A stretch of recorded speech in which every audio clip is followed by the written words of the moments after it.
안녕하세요. 저는 30살 미혼 여성인데요. 최근 결혼을 앞두고 완벽한 새 사람으로 거듭나길 기다리고 있어 행복한 날을 보내고 있답니다. 제가 이렇게 온전한 행복을 누리기까지 마냥 꽃길만 걸어왔던 사람은 아니에요. 다들 잘 될 사람은 다 잘 된다라는 말을 하곤 하지만 저는 누가 봐도 새 인생을 살기에 가망이 없는 사람 중 하나였습니다. 잘 될 사람은 다 잘 된다고 하셨나요? 물론 그런 사람들도 있겠죠. 하지만 꼭 그런 사람들만 잘 되라는 법은 없더라고요. 제가 행복을 느낄 수 있었던 건 정말로 기적처럼 귀인을 만났기 때문입니다. 세상살이 이런 일도 있을 수 있다는 걸 많은 분들이 알았으면 좋겠다는 마음에 글을 쓰게 되었네요. 세상에서 가장 모진 처벌이 아마 부모 없이 삶을 전전해야 하는 고아의 신세가 아닌가 싶습니다. 아무래도 제가 전생에 큰 죄라도 지었나 봐요. 부모의 얼굴을 똑똑히 기억하는데도 불구하고 결국 고아라는 것이 한동안은 저를 굉장히 괴롭게 했습니다. 고아라는 서름은 누구한테 동정받는 것조차 어렵습니다. 오히려 이 사실이 다른 사람을 불편하게 만들기도 하죠. 저는 부모님이 저를 포기했다는 것도 처음엔 알지 못했습니다. 지나서 나이를 조금 더 먹다 보니까 부모님이 일부러 나를 놓았다는 걸 알게 되었어요. 그냥 태어나기만 했을 뿐인데 제가 왜 그렇게 가혹한 현실을 견뎌야 했는지. 당시에는 모든 걸 부모님 탓하며 원망을 많이 했습니다. 너무 어릴 적 기억이라 자세한 기억은 잘 안 나지만 부모님 형편이 아주 가난했다는 건 절대 잊을 수 없는 기억으로 남았는데요.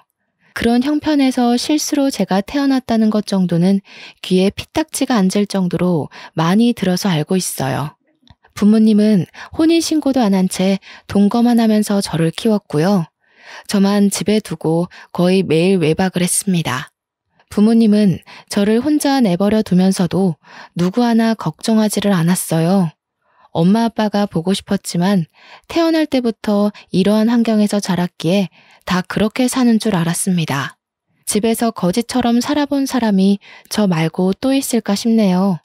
엄마 젖을 먹어야 하는 나이는 기억이 나질 않아서 어떻게 살았는지 전혀 모르겠고 적어도 제 기억이 닿는 데까지가 남들 유치원 가는 나이였는데요. 물론 저는 유치원도 안 다녔습니다. 부모님이 제가 몇 살인 줄도 몰랐을 텐데 유치원 가는 걸 챙겼을 리 없잖아요. 저는 부모님이 없는 매일 동안 냉장고를 뒤져 눈에 보이는 걸 아무거나 집어먹으며 허기를 달랬어요. 당시 저는 제가 뭘 먹는지도 모르고 마구잡이고 입에 넣기만 했던 것 같아요. 입에 넣고 배가 부르면 살 수는 있지 않습니까? 맛있어서 먹는 밥은 제게 사치였고 저는 그렇게 의식주를 해결했습니다. 부모님이 일주일에 한두 번만 귀가를 했으니 그동안엔 저 혼자 아무것도 안 하고 먹고 자기만 하면서 집벌레처럼 집을 지켰어요. 특히 부모님이 없을 때마다 한 번씩 모르는 아줌마가 찾아왔는데 어린 나이에는 그게 그렇게 무섭더라고요. 밖에서 나쁜 인사를 하며 문을 세게 두들기는 사람은 다름 아닌 집주인 아줌마였습니다. 어린 마음에 저는 부모님이 집에 없는 것보다 그 아줌마가 더 무서웠던 걸로 압니다. 아줌마는 늘 저희 부모님의 돈을 떼먹으러 왔는데요. 지나고 나서 생각해보면 그건 돈을 떼어먹는 게 아니라 부모님이 관리비랑 방세를 안 내니까 독촉을 하는 거였어요. 집주인 아줌마도 피해자 입장에서 애가 타는 마음에 그렇게 악마처럼 무섭게 행동하셨던 거죠. 그래도 부모님이 두세 달 월세를 한 번에 내더라도 내긴 냈어요. 관리비도 그런 식으로 몰아서 냈고요. 저한테 일절 부모 노릇을 안 했기에 아마 제가 묵고 있는 집이라도 유지하는 게 그나마 자기 자식을 위한 최대의 자비였지 않나 생각이 듭니다. 그리고 그 방이 남들 발길 안 닿는 곳이라서 집을 내놓는다고 해도 팔리지도 않는 집이었을 겁니다. 그래서 집주인 아줌마도 우리 부모님을 닥달하면서 계속 내버려 두지 않았나 싶네요. 저는 태어난 이후 집 앞 말고는 바깥을 나가본 적이 없었고 초등학교도 못 가서 그렇게 집에만 있었습니다. 그러다 제 나이 10살이 되었을 때 부모님 둘 다 같이 집에 머문 적이 있는데요. 그날이 제겐 가장 기쁘고 또 가장 슬픈 날이기도 했습니다. 부모님이 케이크를 사들고 왔더라고요. 당시 제 눈에는 그게 그냥 예쁜 빵이었습니다. 당연히 생일을 챙겨주는 사람이 없었으니까 케이크가 생일 축하하기 위해 쓰이는 빵인지도 모르고 있었던 거죠. 부모님 말로는 빵이라고 하길래 되게 예쁘게 생겨서 신기하게 봤던 기억만 나네요. 그렇다고 그날이 제 생일은 아니었던 걸로 압니다. 저는 난생 처음으로 부모님과 같이 하는 밥을 먹었어요. 행복이라는 걸 잘 몰랐는데 그때 느낀 즐거움이 행복이었던 것 같기도 해요. 부모님은 한 번씩 싸울랑말랑 아슬한 대화를 나눴어도 그날만큼은 참으며 싸우지 않았습니다. 그리고 엄마가 제게 선물이라면서 상자 하나를 주었는데요. 뚜껑 열고 닫는 휴대폰이었어요. 다정아, 휴대폰 알지? 요즘은 세상이 위험해서 어린이들도 휴대폰을 꼭 들고 있어야 돼. 위험한 일이 생기면 누구한테든 연락해야 하니깐. 저는 휴대폰이라는 것 자체에 이미 흥분을 해버려 저를 향한 부모님들의 미묘한 시선은 느끼지 못했습니다. 아마 부모님 둘이서 저만 모르는 시그널을 주고받았었겠죠. 그 눈빛을 알아보는 나이였다면 지금보다 더 어렵게 제 몸을 건사시키지 않았을까 싶어요. 엄마는 제게 휴대폰 사용에 대해 설명을 자세히 해주었습니다. 그렇게 휴대폰을 향한 저의 호기심은 주위를 향한 눈을 죄다 닫게 만들었고 최고의 행복을 누리도록 했네요. 부모님이 어떤 의도로 이걸 제게 사주었는지는 까맣게 몰랐던 거예요. 마냥 설레는 마음으로 그날 밤새도록 휴대폰을 만졌던 기억이 납니다. 반지하인 집에서 한 번씩 집 밖에 나가 근처만 구경을 했던 적이 있었는데 그때 학교 다니는 애들이 휴대폰으로 게임하는 걸 봐서 저도 그걸 무척 해보고 싶었거든요. 게임을 찾는데도 참 오래 걸렸습니다. 저는 공부를 해본 적이 없는 아이기 때문에 글자를 모르잖아요. 대충 그림만 보고 밤새도록 하나를 다운받기 위해 고군분투했었어요. 그러다 언제 잤는지도 기억 안 날 만큼 새벽 늦게 까무룩 잠이 들었고 저는 그대로 고아가 되었습니다. 당시에는 말씀드렸다시피 바로 자각하지 못했어요. 엄마 아빠가 집에 안 들어오는 건 제게 너무 익숙한 사실이었거든요. 이젠 휴대폰이란 친구가 새로 생겼으니 글자랑 숫자와 씨름하며 놀기 바빴습니다. 그러나 부모님이 아무리 집에 안 오더라도 적어도 한 달에 2-3번은 왔는데 어느 순간부터 발길이 더 끊어졌다는 걸 알았죠.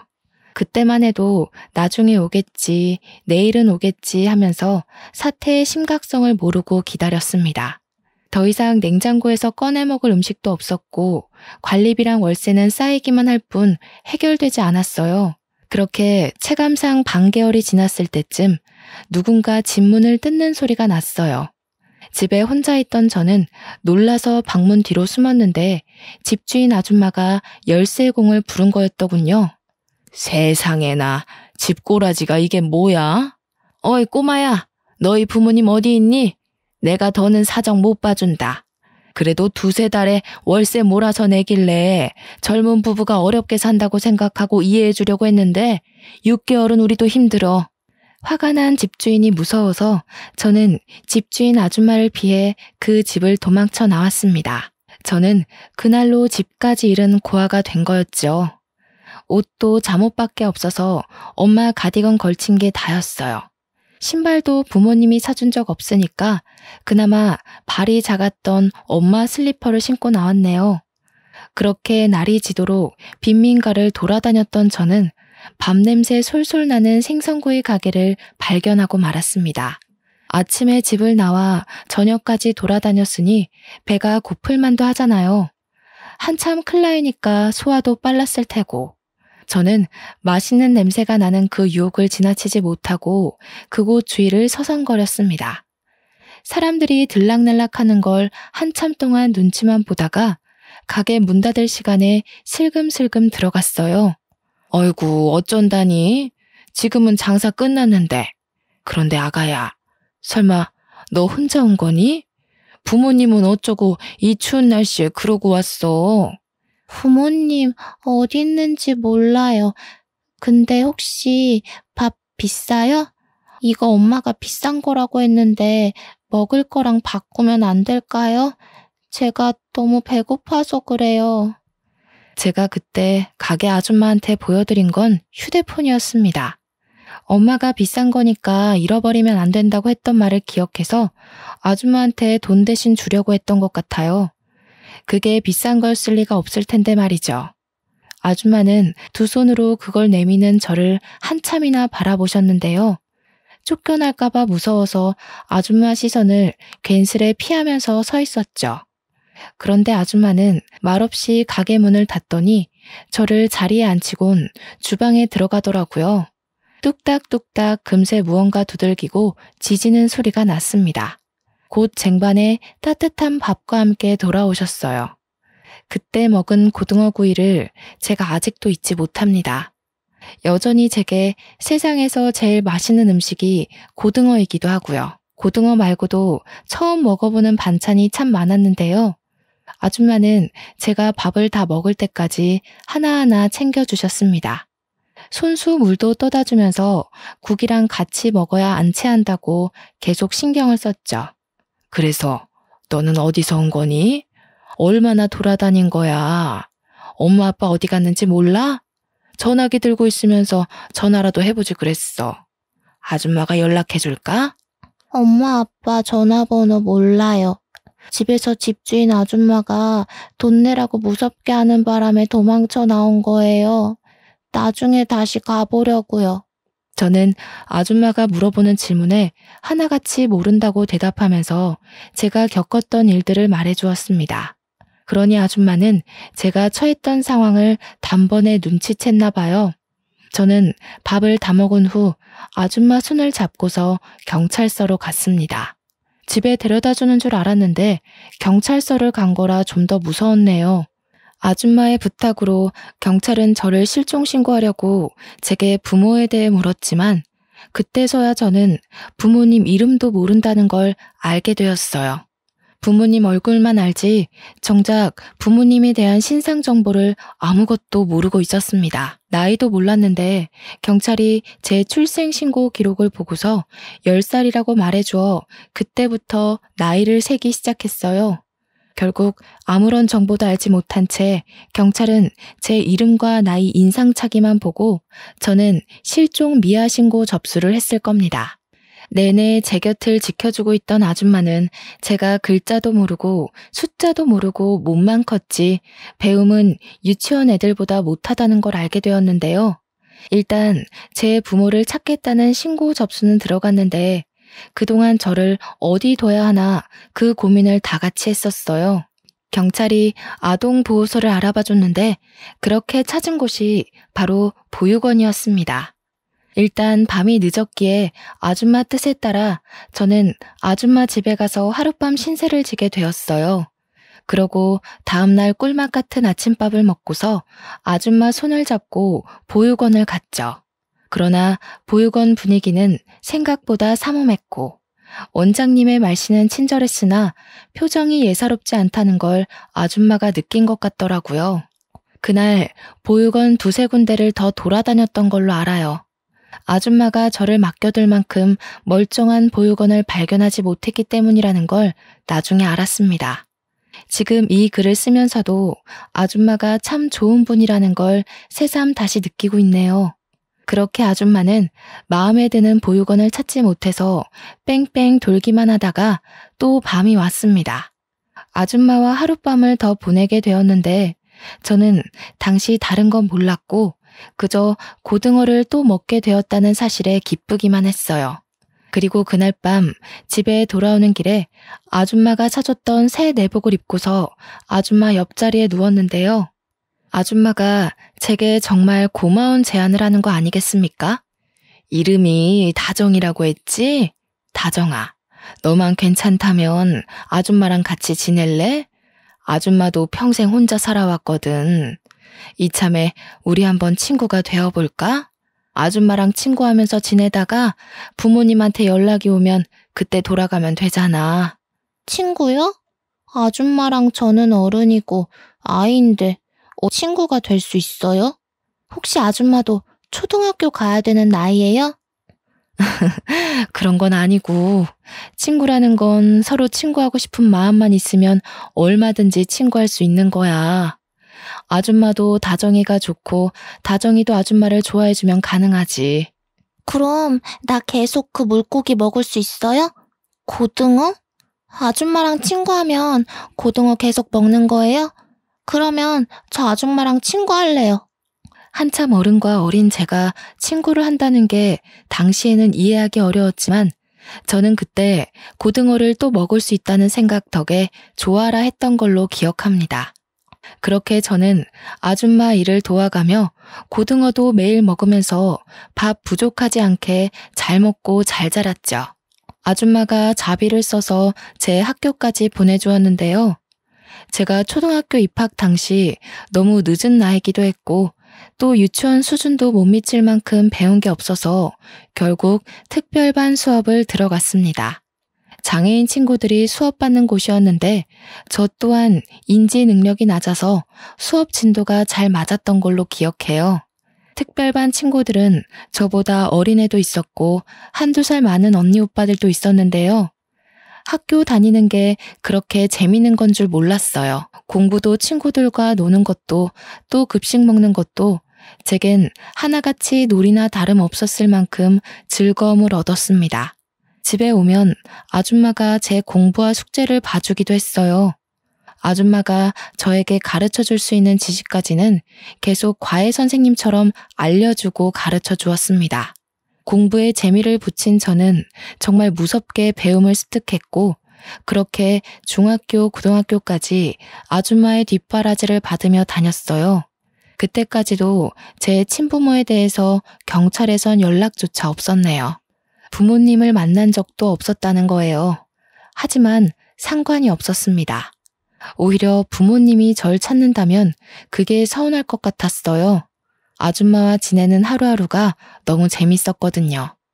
이전에 부모님 울타리 안에서 살았던 기억이 생생하게 남아 있었는데 그 지난날과 당시가 비교되면서 아줌마 곁을 벗어나고 싶지가 않았거든요. 아줌마가 가끔은 부모님 언급을 하면서 보고 싶지 않냐고 묻기도 했는데 저는 오히려 아줌마한테 부모님 얘기하지 말라고 툴툴거렸네요. 그때가 행복하지 않았다는 걸 제 몸이 본능적으로 기억하고 있는 거겠죠. 살다 보니까 아줌마는 왜 지금까지 혼자 살고 있는지 궁금할 때가 있었습니다. 한날은 같이 밥을 먹다가 질문을 참지 못하고 물어본 적 있었어요. 이 아줌마도 결혼할 뻔한 아저씨가 하나 있었지. 그런데 아저씨 집안이 아줌마를 너무 싫다고 해서 어쩔 수 없이 헤어졌어. 그 아저씨 말고는 마음에 드는 남자가 없었으니까 지금껏 혼자겠지? 아줌마 완전 순정파였네요. 젊을 때 만난 인연이면 되게 오래된 기억인데 그 아저씨 얼굴이 아직도 기억나요? 나는 내 부모 얼굴도 거의 다 까먹어버렸는데. 그럼 기억이 나지. 많이 좋아했었으니까. 이렇게 한 사람 오래 좋아하는 것도 참 할 짓이 못 돼. 차라리 여기저기 아무 남자나 만날 수 있는 그런 사람이라면 좋겠다, 나도. 네, 아줌마는 그런 거 안 어울려요. 그리고 그렇게 예쁜 사람들이 어디 좋은 사람인 줄 알아요? 여기저기 찔러보는 사람 치고 정직하고 올곧은 사람 없다는 것에 제 인생을 걸게요. 아줌마와 저는 아줌마가 처음 제안을 했던 것처럼 정말 친구로서 참 돈독한 사이가 되어갔습니다. 이건 가족을 넘어서 친구라고 정해야 하는 게 아줌마와 제 사이를 더 잘 설명할 길이라 확신합니다. 제가 고등학교까지 전교 7등으로 무사히 졸업을 마쳤는데 아줌마가 제 대학까지 보내주려고 등록금 얘기를 꺼내더라고요.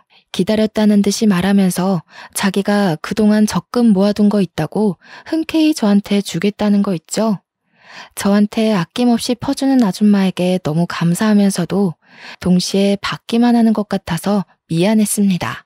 물론 대학 등록금은 정말 필요가 없었어요. 제가 수석으로 입학하는 덕에 장학금을 받고 다니게 되었거든요. 그 말을 해줬더니 아줌마가 정말 많이 기뻐하면서 자기 딸인 것 마냥 기특하다고 칭찬해주더군요. 나 아줌마 없었으면 이렇게 못 컸다는 거 알죠? 나 걷어줘서 정말 고마워요. 이젠 저도 어른 됐으니까 제가 다 갚아드릴게요. 시끄러워. 걷어주긴 무슨. 네가 다 늙은 나를 걷어준 거지. 어디서 내가 이런 보물 같은 친구를 얻었나 모르겠네. 아줌마야말로 다정이가 너무 잘 커져서 고마워. 아줌마는 여태까지 제게 해주었던 모든 걸 전혀 갚을 필요 없다면서 오히려 저더러 남 생각하지 말고 열심히 살아주기만 하라고 했습니다. 저는 아줌마가 이렇게 반응할 줄 알았어요. 제가 말로 하면 안 받을 걸 알기에 결국 저는 몸소 직접 실천하기로 마음먹었죠. 대학을 다니면서도 학교 내에서 근로생으로 알바를 했고 제가 들어오는 모든 돈을 쓰지도 않고 온전히 모았습니다. 물론 아줌마 몰래 모았던 돈이에요. 나름 명석 있는 대학에서 경영과를 졸업한 저는 대기업에 지원할 수 있는 능력이 되었지만 제가 선택한 길은 이번에 새로 성장해가고 있는 신생 기업이었습니다. 왠지 모르게 그쪽 기업이 추구하는 방향과 제 가치관이 잘 맞는 느낌이었거든요.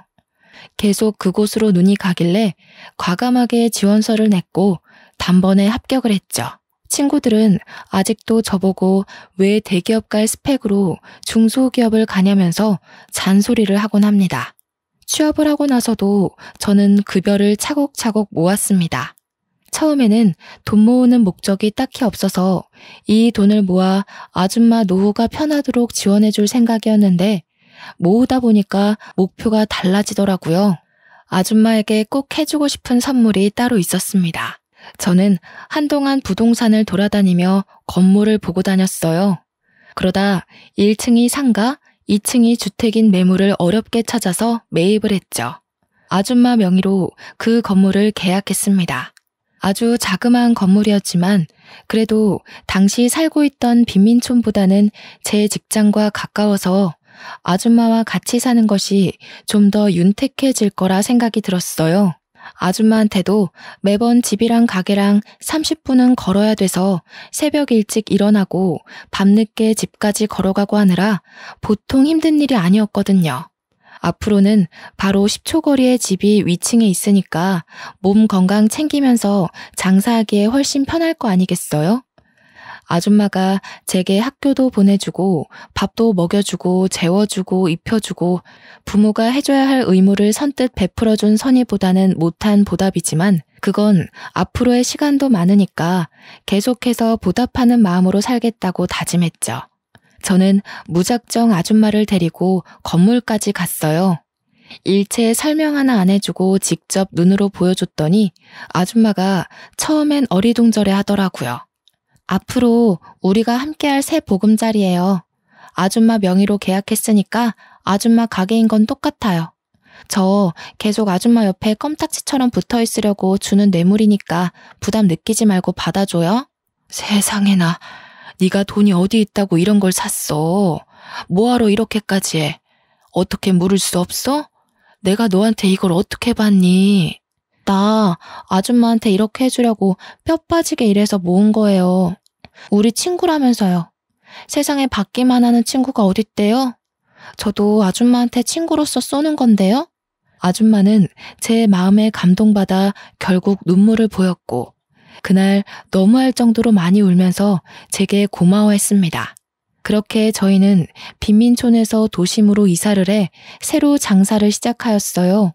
아줌마 가게에 단골이 좀 있었던지라 갑작스레 가게 문을 닫게 된 사정과 전화번호를 종이에 써서 남겨놓고 그곳을 떠났네요. 아줌마에게도 저에게도 원래 있던 가게 위치가 참 다양한 추억이 깃든 곳이라서 솔직히 발걸음 떼기가 좀 무거웠습니다. 그래도 새로 시작할 미래만 생각하자는 다짐을 하며 새 집으로 이삿짐 정리했어요.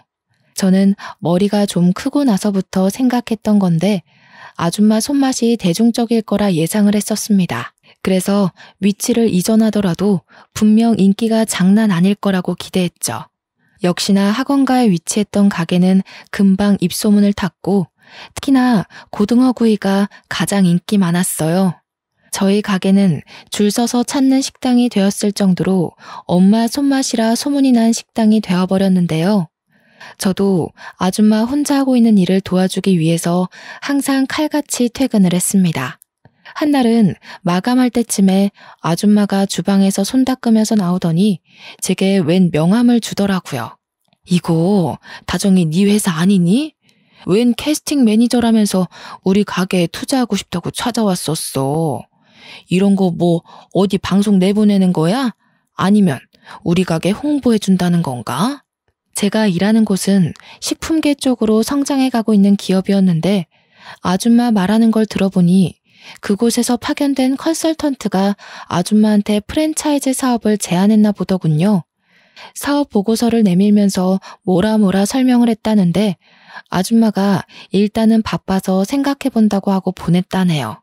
아줌마한테 프랜차이즈에 대한 설명을 해주었는데 아줌마는 딱히 원하는 눈치가 아니었어요. 아줌마도 그렇고 저도 그렇고 솔직히 지금 매출로도 충분했거든요. 이미 가게 하나만으로 억대를 찍고 있었단 말이죠. 그래서 이 이상의 욕심은 일절 없었습니다. 고민 끝에 저희는 제의를 거절하기로 결정해버렸죠.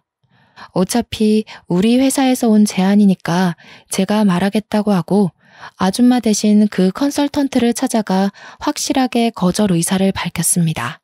그 남자가 저를 몇 번 더 설득하려고 추파를 던졌지만 가게 하나인 게 메리트고 저희는 그게 좋다고 했더니 컨설턴트가 결국 알겠다며 포기하고 말더군요. 그런데 그게 높은 사람한테 보고가 갔나 보더라고요. 며칠 뒤의 일이었습니다. 퇴근한 뒤 차를 타고 집 앞에 도착했는데 아줌마가 어떤 정장 입은 아저씨와 대화 중인 게 보였어요. 정장 입은 사람이 찾아온다는 건 기업이라는 거고 사업화가 목적인 사람이라는 건데 최근 그런 제안을 받은 곳은 우리 회사잖아요. 어쩐지 그 컨설턴트가 쉽게 제 거절을 인정을 한다 싶었어요. 결국 윗사람에게 말했나 보네요. 멀리서 봐도 아줌마가 난처해하는 게 보였어요. 저보다 높은 직급이라 할지라도 이런 식의 무례함은 싫었기에 따끔하고 명확하게 의사표현을 해줘야겠다고 급하게 들어갔는데요. 세상에나 단순히 높은 직급이 아니더군요. 생각지도 못했던 우리 회사 대표님인 거 아니겠습니까? 어머, 대표님께서 여기까지 어쩐 일로... 안녕하세요. 저는 경영팀 소속 이다정 사원입니다. 혹시 사업 제의 때문에 오신 거라면 죄송하지만 저희 가게는 생각이 없어서요. 이다정? 우리 회사 직원이었군요. 그런 줄 알았더라면 이렇게 빙빙 돌아오진 않았을 텐데. 그럼 다정 씨가 우리 정순 씨 딸인 겁니까? 듣자 하니 아줌마가 저를 딸로 얘기한 눈치였습니다. 저도 눈치껏 딸이 맞다고 얘기를 해줬죠. 그런데 아까부터 계속 아줌마가 울고 있는 게 신경이 쓰이더라고요. 무슨 대화를 나눴길래 웬만한 일 아니고선 눈물을 잘 보이지 않는 아줌마가 울게 된 건지 걱정되었습니다. 설마 대표님이 프랜차이즈로 협박이라도 한 건가 싶어 나름대로 빨리 상황 파악하려고 했거든요. 그런데 마음을 추스른 아줌마가 하는 말에 저는 감히 제가 나설 수 없는 상황이라는 걸 알아버렸지 뭡니까. 그만 돌아가요, 구용씨. 나는 이제 우리 다정이랑 단란하게 사는 것만으로도 좋게요. 결혼 욕심은 진작에 다 털어버렸어요. 내 옆에는 우리 다정이만 있어주면 돼요. 알고 보니 프랜차이즈 문제가 아니었더군요. 우리 회사 대표님이 아줌마와 결혼할 뻔했다가 파토난 그 아저씨라는 거 아니겠어요?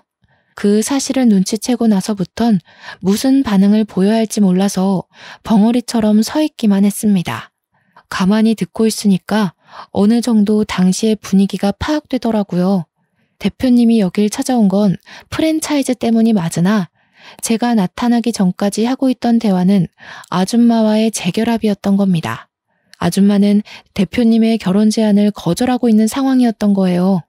아줌마가 계속 대표님더러 가라고 밀고 부채니까 이젠 대표님이 저한테 부탁하기 시작하는데 이제 막 상황 파악한 저야말로 얼마나 난감했는 줄 아십니까? 다정 씨라고 했지요. 제가 우리 정순 씨 이대로 또 못 놓쳐서 그래요. 이젠 반대할 어른들도 없고 제가 정말 잘해줄 수 있는데 정순 씨가 다정 씨랑 있는 게 행복하다고 저를 거들떠도 안 보내요. 다정 씨가 어떻게 설득 좀 해주면 안 될까요? 내가 정말 크게 보상할게요.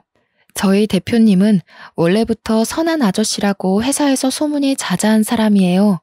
직원들 복지에 무엇보다 크게 신경 쓰는 사장이라고 젊은 세대로부터 입소문 제대로 타기 시작한 기업이거든요.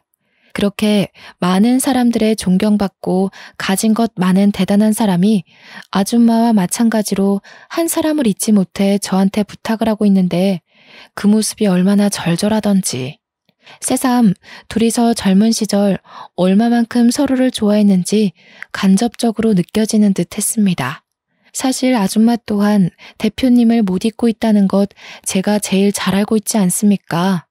핑계로 대표님과의 인연을 끊어내려고 하는 듯한데 저는 그게 아줌마의 진심이 아니라는 걸 진작 눈치챘어요. 그냥 다가갈 용기가 없어서 매번 물러나기만 했던 마음이라서 저렇게 도망만 치려고 한다는 걸 충분히 알 수 있었다는 거죠. 그래서 제가 어찌했겠습니까? 일단 대표님을 먼저 설득해서 집으로 보낸 뒤에 며칠간 아줌마를 나무라며 강하게 설득을 했습니다. 됐다니깐 그러네. 다 늙은 마당에 무슨 부귀영화를 누리겠다고 결혼을 해. 나는 말했다시피 지금 너랑 둘이 이렇게 지내는 게 훨씬 좋아. 남자고 뭐고 다 필요 없어. 아줌마가 뭘 모르네. 서로 좋아해서 결혼까지 가는 거 생각보다 힘든 일이야. 결혼이 그렇게 쓸모없는 거면 나도 결혼하지 마? 나도 아줌마랑 둘이 사는 게 좋은데 우리 둘 다 결혼하지 말고 평생 친구만 할까? 너는 나랑 다르지. 너는 한참 젊잖아. 젊을 땐 일부러 나쁜 사랑도 해보고 하는 거야. 나는 이미 끝났어. 얼마 남지 않은 세월 그냥 조용히 있다가 가는 게 소원이야. 나는 아줌마가 대표님이랑 결혼하면 행복할 거라는 걸 알아.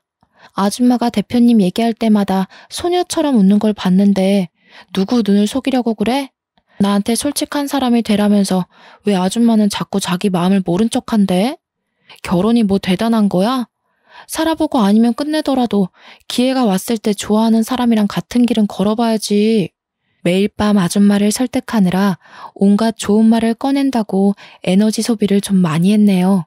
그래도 제 노력이 단단하게 닫혀있던 아줌마의 마음의 문을 여는데 용기를 심어줬나 봅니다. 덕분에 아줌마랑 대표님이 대표님 사무실에서 재회를 했고 그날 뒤로 아줌마 손가락에는 청혼 반지가 끼워져 있었습니다. 아줌마는 그동안 마음을 숨겼던 게 신기했을 만큼 정말로 기뻐했어요. 결혼 날짜를 잡고 결혼 준비를 하는데 제게 마냥 엄마 같기만 하던 아줌마가 그렇게 여자처럼 사랑스러워 보일 수 있다는 걸 처음 알았습니다. 아줌마와 긴 시간을 함께 했다고 생각했는데 대표님이 나타나고부턴 제가 몰랐던 부분이 많다는 걸 느꼈어요. 행복해하는 아줌마를 보면서 저 또한 기쁘다가도 문득 오묘한 감정이 들더라고요.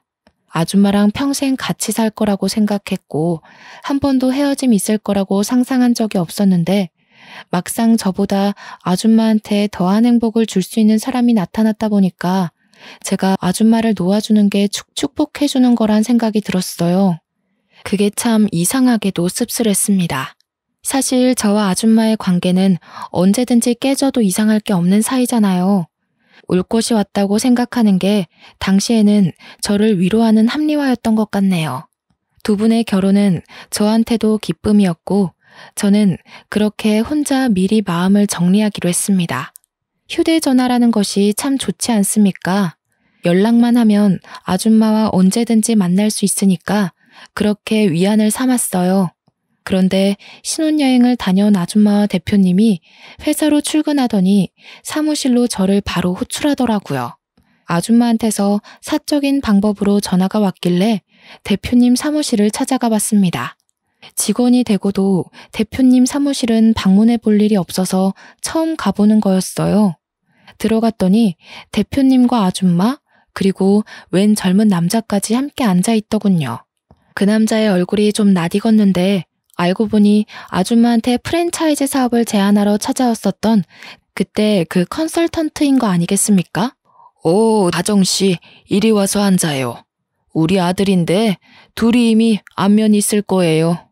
지난번 우리 아들이 제안했던 사업 보고서를 대차게 거절했다고 들었어요.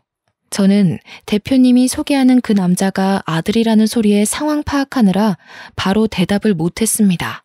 게다가 뜬금없이 자신의 아들을 소개해주는 대표님의 의도가 잘 이해되지 않았어요.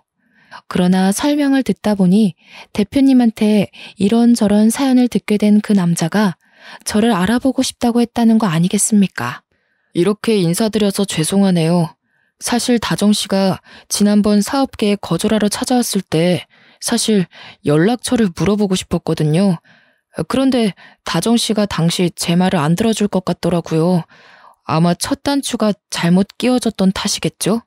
저는 그때 남자가 마냥 저를 설득하려고 자꾸 접근한다고 생각했었는데 그게 아니었나 봅니다. 남자의 얘기를 들어볼 생각도 안 하고 내내 지나가다 마주치면 피하기만 했거든요. 이 갑작스러운 전개에 당황스러워서 아무 말도 못하고 있는데 세 분이서 계속 제 대답을 기다리고 있는 눈치였습니다. 문득 이분들은 제 고아 신세를 모르고 있어서 이런 귀한 자리를 마련한 거겠지라는 생각이 들더라고요.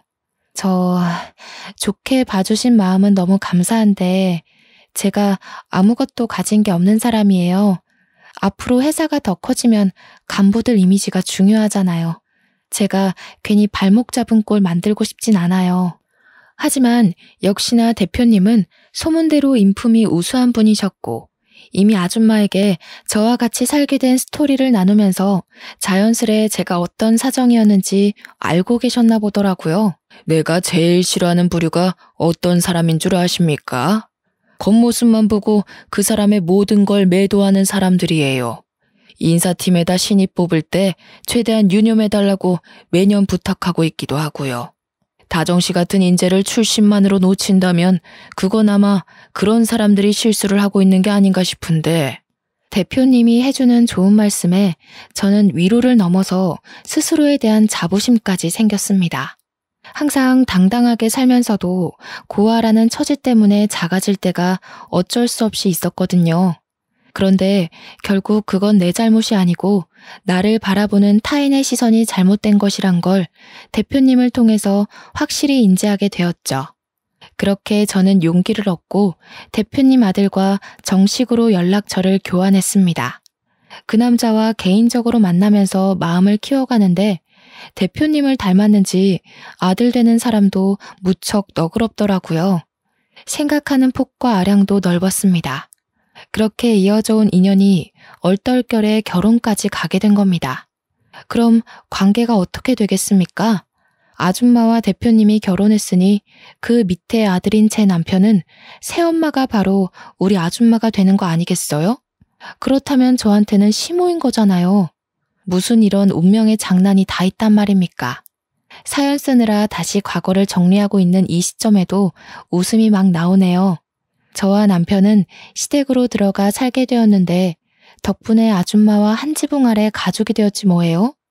제게 친구였던 아줌마를 어머님이라고 부르며 평생 한 식구가 된 거예요. 말로만 식구라고 노래 부르는 것 말고 서류상으로 정말 가족이 되니까 이게 또 기분이 남다르더라고요. 아마 저와 아줌마가 세상에서 가장 친한 시모와 며느리 사이가 아닌가 싶습니다. 솔직히 단연 1등이라고 자부할 수 있어요. 그리고 저와 시모가 원래 살던 곳은 시모가 장사일을 계속하고 싶다고 해서 2층 주택까지 식당으로 싹 다 리모델링하여 1층, 2층 넓게 장사 중입니다. 저와 남편은 퇴근하고 와서 나란히 시모의 일을 도와요. 이렇게 시댁을 만나기까지 가족이란 정이 이 정도로 든든한 건지 몰랐습니다. 가족이 있다는 것만으로도 세상의 무게가 조금은 가볍게 느껴지더라고요. 유년 시절을 어렵게 보낸 제가 감히 이런 귀한 가족을 다시 얻게 되리라 기대조차 하지 못했거든요. 고아라는 운명을 받았으니 제게 주어지는 많은 차별과 시선은 어쩔 수 없는 숙명이라고 여기며 살려고 했는데 참 인생살이 신기하지 않습니까? 행복이라는 건 노력으로도 가능하고 기적처럼 찾아올 수도 있는 거고 공짜로 던져질 수도 있는 것이란 걸 깨달았어요. 또 누구한테나 조건 없이 들이닥칠 수 있다는 것도 알게 되었고요. 참, 이건 나중에 들어서 알게 된 사실인데 저의 친부모가 여태 연락이 없었던 이유를 최근에 전화온 경찰한테 들었어요. 사실 친부모는 도박에 중독이 된 사람들이더라고요. 돈이 없으니 여기저기 꿔간 돈을 갚지도 않고 도박에 탕진하고 피해자들한테 신고를 왕창 받는 바람에 징역살이 중이라는 겁니다. 그동안 수십 번 신분 세탁을 하면서 여러 사람에게 사기치고 다녔대요. 법적으로 빠져나갈 구멍이 없어서 한 5년 동안은 징역살이 확정이라고 하네요. 생각지도 못한 친부모의 존재를 얼떨결에 듣게 되었지만 제 마음이 이미 친부모한테서 떠나버린 탓에 그리 큰 타격은 아니었습니다. 다만 혹시라도 친부모 꼬리표를 떼지 못한 그들이 제 앞길에 나타나는 일이 생길까봐 그건 좀 두렵네요. 만약 나중에 제가 더 성공하고 나서 핏줄 연연하며 키워준 값 내놓으라고 찾아온다면 그 때문에 우리 가족한테 피해가 간다면 죽을 때까지 용서 안 하고 복수를 해줄 겁니다. 제 인생 여기까지 오는데 너무 아슬아슬하고 기구했는데요. 사람은 조건 없이 누구나 행복할 기회가 있다는 걸 알게 해준 시댁이 정말 감사할 따름입니다. 누가 뭐래도 제 인생의 가장 큰 은인이고 잊지 못할 사람은 당연히 시모이지 않습니까? 저는 아직도 시모에게 못다 갚은 은혜를 보답하는 중이고 여전히 예전처럼 엄마 딸로 지내고 있답니다. 그리고 다음 달이면 저와 남편이 정식으로 부부가 되는 날이에요. 시부가 정말 예쁜 식장을 큰돈 들여서 대여해 주셨습니다. 야외는 아닌데 야외처럼 하늘이 활짝 보이는 식장이었어요. 그 식장을 보러 가서 남편과 장난삼아 단상까지 걸어가는데 문득 많은 생각이 들더라고요. 정말 많이 외로웠고 아팠을 어린 시절 저에게 고생했다고 버텨줘서 고맙다고 수없이 말을 했습니다. 다음 달에 올 결혼식은 저에게 큰 기억으로 남을 것 같아요. 생일도 한번 챙겨본 적 없던 제가 태어나서 처음으로 사람들에게 가장 큰 축복을 받는 날일 거잖아요. 상상만 해도 심장이 두근거리고 긴장이 되는 거 있죠?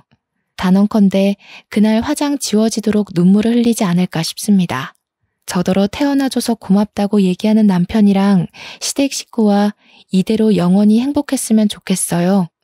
저는 인생의 비탈길을 좀 빨리 걸었다고 생각하렵니다. 앞으론 평평한 아스팔트 길을 부드럽게 달릴 기대만 하면서 이 글을 마무리하겠습니다. 긴 글 감상해 주셔서 너무 감사드리고 늘 행복하시길 바래요.